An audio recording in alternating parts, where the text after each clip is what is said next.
তোমাদের সবার অপেক্ষার অবসান ঘটিয়ে চলে এসছে সেই আলমারির ডিজাইনটার পার্ট 2 ভিডিও। হ্যাঁ, আমি জানি তোমরা অনেকেই লাইভে আলমারিটা দেখে নিয়েছো, কিন্তু যারা দেখোনি তাদের জন্য এই ভিডিওটা। আলমারির এই ডিজাইনটা করতে আমার একটু বেশি সময় লেগেছে, কারণ আগে পড়াশুনো, তারপর এইসব। না হলে পড়াশোনা বাদ দিয়ে এইসব করলে মা বকবে।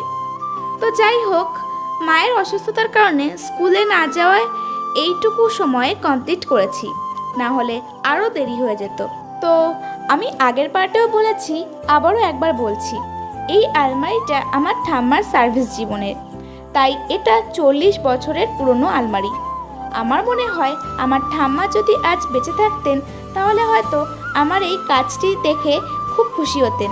যাই হোক, তোমাদের এই ডিজাইনটা কেমন লাগলো জানিও, কিন্তু আবারও সামনে নতুন একটা কাজ নিয়ে আসতে চলেছি।